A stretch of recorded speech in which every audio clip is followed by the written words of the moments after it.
masa kelahiran Rasulullah, hiduplah seorang pemuda bernama Balukia. Ia adalah anak seorang raja yang kaya raya, memiliki istana megah dan dikelilingi berbagai kenikmatan dunia. Namun, hati Balukia tidak pernah merasa tenang. Malam-malam panjang ia lewati dengan gelisah. Setiap kali memandang bintang-bintang di langit, ia bertanya, apakah hidup hanya sekadar menikmati dunia yang fana ini? Siapakah pemimpin sejati yang akan menuntun manusia menuju kebenaran abadi? Suatu hari, Balukia menemukan kitab kuno peninggalan para nabi terdahulu. Di dalamnya tertulis nubuat tentang seorang nabi akhir zaman bernama Muhammad, seorang manusia mulia yang akan membawa cahaya ke seluruh jagat. Saat membaca nama itu, dada Balukia bergetar. Sejak saat itu, ia berniat menghabiskan hidupnya untuk mencari dan berjumpa dengan Nabi Muhammad. Tahun 1-10, meninggalkan istana, Balukia menanggalkan mahkota dan jubah kebesaran. Ia meninggalkan kerajaan, berjalan seorang diri menuju negeri-negeri jauh. Ia mendatangi rahib-rahib tua di biara, menanyakan tentang Nabi terakhir.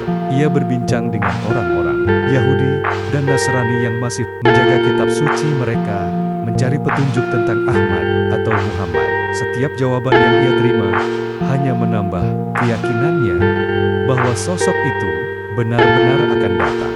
Tahun demi tahun, Balukia berjalan menyeberangi padang pasir, menaiki gunung, hingga menyeberangi lautan.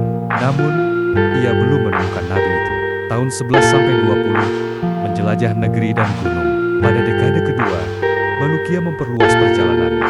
Ia tiba di negeri-negeri Persia, mendatangi istana raja-raja, menanyakan pada para cendekiawan Majusi tentang tanda-tanda Nabi terakhir. Ia mendaki Gunung Kaf yang dikelilingi cahaya hijau, berharap bisa bertemu dengan para malaikat yang mungkin tahu rahasia langit. Di puncak gunung itu, ia bertemu seorang hamba saleh yang berkata, "Wahai Balukia, Nabi yang engkau cari akan lahir di tanah Arab, keturunan Ismail. Namun engkau tidak akan menjumpainya karena masa hidupmu tidak akan bersamaan dengan masa beliau.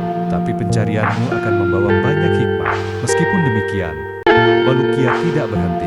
Ia merasa pencarian itu adalah jalan hidupnya. Tahun 21-30, perjalanan ke lautan. Pada dekade ketiga, Balukia melanjutkan perjalanannya ke samudera luas. Ia menaiki kapal bersama para pelaut, terombang-ambing badai berbulan-bulan di sebuah pulau. Ia menemukan kaum yang hidup hanya dengan buah-buahan dan selalu menyebut nama seorang nabi terakhir yang mereka dengar dari nenek moyang. Balukia menangis mendengarnya. Ia semakin yakin bahwa nabi itu adalah Muhammad, meskipun ia belum juga bisa berjumpa.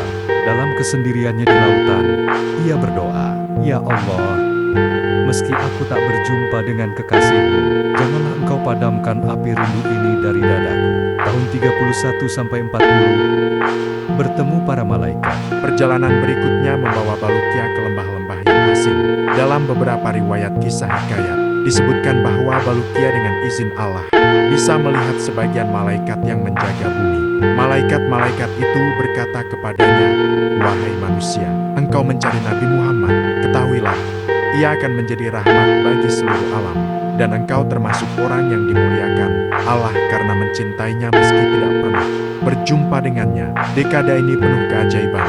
Balukia melihat lautan api yang dijaga malaikat, lautan air yang dijaga jin, serta hutan luas yang dihuni hewan-hewan aneh. Namun, semua perjalanan itu hanya menguatkan rindunya pada Nabi terakhir. Tahun 41-50, usia senja dan penutup pencarian. Kini rambut Balukia memutih, tubuhnya mulai renta. 50 tahun sudah ia berjalan, menempuh gurun, hutan, laut, dan gunung.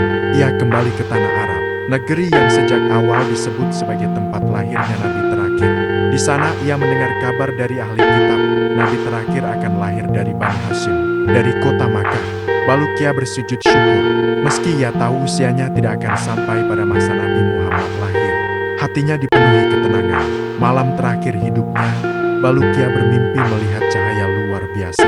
Dalam mimpinya, ia melihat sosok agung yang wajahnya lebih bercahaya dari rembulan. Sosok itu berkata lembut, "Wahai Balukia, engkau tidak sempat bertemu denganku di dunia, tetapi Allah telah menuliskanmu sebagai pecinta Rasul, maka bersabarlah.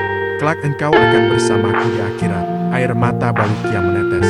Ia wafat dalam keadaan rindu, namun hatinya bahagia. Hikmah dari kisah Balukia. Pertama, kerinduan kepada Nabi Muhammad adalah tanda cinta kepada Allah.